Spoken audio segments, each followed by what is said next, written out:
আজকে আমি সুকুমার রায়ের লেখা সুদন ওঝা এই গল্পটা পাঠ করে শোনাচ্ছি। সুদন ছিল ভারী গরিব। তার এক মুঠো অন্নের সংস্থান নাই। রোজ রোজ জুয়া খেলে লোককে ঠকিয়ে যা পায় তাই দিয়ে কোনো রকমে তার চলে যায়। যেদিন যা উপায় করে সেই দিনই তা খরচ করে ফেলে, একটি পয়সাও হাতে রাখে না। এই রকম কয়েক বছর কেটে গেল।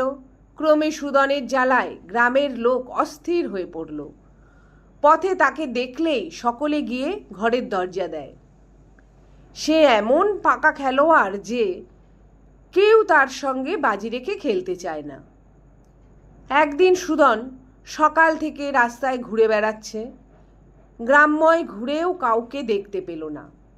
ঘুরে ঘুরে নিরাশ হয়ে সুদন ভাবল, শিব মন্দিরের পুরুত ঠাকুর তো মন্দিরেই থাকে, যাই তার সঙ্গেই আজ খেলব।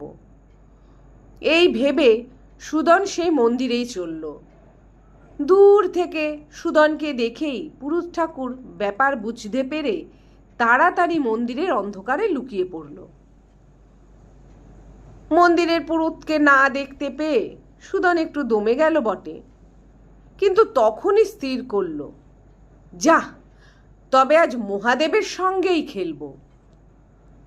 তখন মূর্তির সামনে গিয়ে বলল, ঠাকুর, সারাদিন ঘুরে ঘুরে এমন একজনকেও পেলাম না যার সঙ্গে খেলি। রোজগারের আর কোনো উপায়ও আমি জানি না, তাই এখন তোমার সঙ্গেই খেলব। আমি যদি হারি তোমার মন্দিরের জন্য খুব ভালো একটা দাসী এনে দেব, আর তুমি যদি হারো তবে তুমি আমাকে একটা সুন্দরী মেয়ে দিবে, আমি তাকে বিয়ে করব। এই বলে সুদন মন্দিরের মধ্যে ঘুঁটি পেতে খেলতে বসে গেল। খেলার দান ন্যায়মতো দুপক্ষই সুদন দিচ্ছে, একবার নিজের হয়ে একবার দেবতার হয়ে খেলছে। অনেকক্ষণ খেলার পর শেষে সুদনেরই জিত হলো। তখন সে বলল, ঠাকুর, এখন তো আমি বাজি জিতেছি, এবার পণ দাও। পাথরের মহাদেব কোনো উত্তর দিলেন না, একেবারে নির্বাক রইলেন। তা দেখে সুদনের হলো রাগ। বটে, কথার উত্তর দাও না কেমন দেখে নেব। এই বলেই সে করল কি, মহাদেবের সম্মুখে যে দেবী মূর্তি ছিল সেটি তুলে নিয়েই দৌড়। সুদনের স্পর্ধা দেখে মহাদেব তো একেবারে অবাক। তখনই ডেকে বললেন, আরে আরে করিস কি, শিগগিরই দেবীকে রেখে যা। কাল ভোরবেলা যখন মন্দিরে কেউ থাকবে না তখন আসিস, তোকে পণ দিব। এ কথায় সুদন দেবীকে ঠিক জায়গায় রেখে চলে গেল। এখন হয়েছে কি, সেই রাতে একদল স্বর্গের অপ্সরা এলো মন্দিরে পুজো করতে। পুজোর পর সকলে স্বর্গে ফিরে যাবার অনুমতি চাইলে মহাদেব রম্ভা ছাড়া সকলকে যেতে বললেন। সকলেই চলে গেল, রইল শুধু রম্ভা।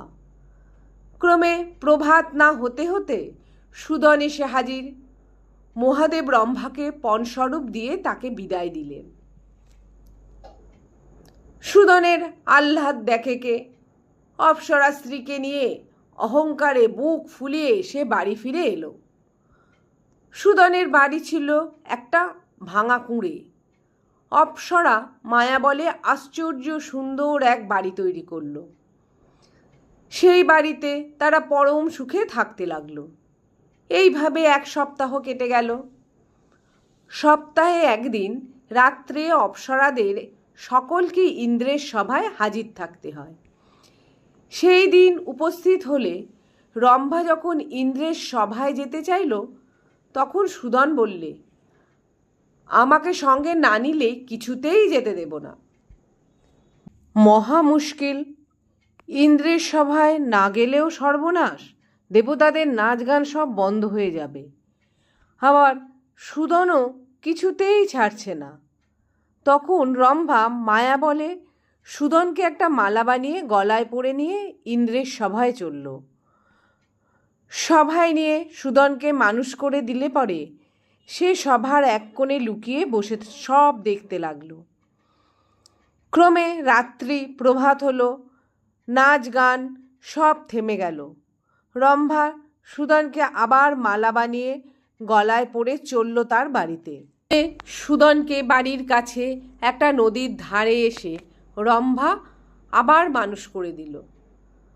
তখন সুদন বলল, তুমি বাড়ি যাও, আমি এই নদীতে স্নান ও আহ্নিক করে পরে যাচ্ছি।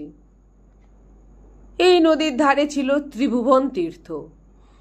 এখানে দেবতারা পর্যন্ত স্নান করতে আসতেন। সেদিন সকালেও ছোটোখাটো অনেক দেবতা নদীর ঘাটে স্নান করছিলেন। তাদের মধ্যে কাউকে কাউকে দেখে সুদন চিনতে পারল। তাঁরা রাত্রে ইন্দ্রের সভায় রম্ভাকে খুব খাতির করছিলেন। সুদন ভাবল, আমার স্ত্রীকে এরা এত সম্মান করে, তাহলে আমাকেও কেন করবে না? এই ভেবে সে খুব গম্ভীরভাবে তাঁদের সঙ্গে গিয়ে দাঁড়ালো, যেন সেও ভারী একজন দেবতা। কিন্তু দেবতারা তাকে দেখে অত্যন্ত অবজ্ঞা করে তার দিকে ফিরেও চাইলেন না। তারা তাঁদের স্নান ও আহ্নিকেই মন দিলেন। এ তাচ্ছিল্য সুদনের সহ্য হলো না। সে করল কি, একটা গাছের ডাল ভেঙে নিয়ে দেবতাদের বেদম প্রহার দিয়ে বলল, এত বড় আস্পর্ধা! আমি রম্ভার স্বামী, আমাকে তোরা জানিস নে? দেবতারা মার খেয়ে ভাবলেন, কি আশ্চর্য, রম্ভা কি তবে মানুষ বিয়ে করেছে? তারা তখনই স্বর্গে গিয়ে ইন্দ্রের কাছে সব কথা বললেন। এদিকে সুদন বাড়ি গিয়ে হাসতে হাসতে স্ত্রীর কাছে তার বাহাদুরির কথা বলল। শুনে রম্ভার তো চক্ষু স্থির। স্বামীর নির্বুদ্ধিতা দেখে লজ্জায় সে মরে গেল আর বলল, তুমি সর্বনাশ করেছ, এখনই আমাকে ইন্দ্রের সভায় যেতে হবে। দেবতারা ইন্দ্রের কাছে গিয়ে নালিশ করলে পর ইন্দ্রের যা রাগ, এত বড় স্পর্ধা, স্বর্গের অপ্সরা হয়ে রম্ভা পৃথিবীর মানুষ বিয়ে করেছে। ঠিক সেই সময় রম্ভাও গিয়ে সেখানে উপস্থিত। তাকে দেখেই ইন্দ্রের রাগ শতগুণ বেড়ে উঠল, আর তিনি তৎক্ষণাৎ শাপ দিলেন, তুমি স্বর্গের অপ্সরা হয়ে মানুষ বিয়ে করেছ, আবার তাকে লুকিয়ে স্বর্গে এনে আমার সবাই নাচ দেখিয়েছ, এবং স্পর্ধা করে সেই লোক আবার দেবতাদের গায়ে হাত তুলেছে। অতএব আমার শাপে তুমি আজ হতে দানবী হও। বারাণসীতে বিশ্বেশ্বরের যে 7টি মন্দির আছে, সেই মন্দির চুরমার করে আবার যতদিন কেউ নতুন করে গড়িয়ে না দেবে, ততদিন তোমার শাপ দূর হবে না। রম্ভা তখনই পৃথিবীতে এসে সুদনকে শাপের কথা জানিয়ে বলল, আমি এখন দানবী, বারাণসী যাব। সেখানে বারাণসীর রাজকুমারীর শরীরে ঢুকব, আর লোকে বলবে রাজকুমারীকে ভূতে পেয়েছে। রাজা নিশ্চয়ই যত ওঝা কবিরাজ ডেকে চিকিৎসা করাবেন, কিন্তু আমি তাকে ছাড়ব না। তাই কেউ রাজকুমারীকে ভালো করতে পারবে না। এদিকে তুমি বারাণসী গিয়ে বলবে যে তুমি রাজকুমারীকে ভালো করতে পারো। তারপর তুমি বুদ্ধি করে ভূত জ্বালানোর চিকিৎসা আরম্ভ করলে আমি একটু একটু করে রাজকুমারীকে ছাড়তে থাকব। তারপর তুমি রাজাকে বলবে যে তিনি বিশ্বেশ্বরের 7টা মন্দির চূর্ণ করে আবার যদি নতুন করে গড়িয়ে দেন, তবেই রাজকুমারী সম্পূর্ণ সুস্থ হবেন। রাজা অবশ্য তাই করবেন, আর তাহলেই আমার শাপ দূর হবে। তুমিও অগাধ টাকা পুরস্কার পেয়ে সুখে স্বচ্ছন্দে থাকতে পারবে।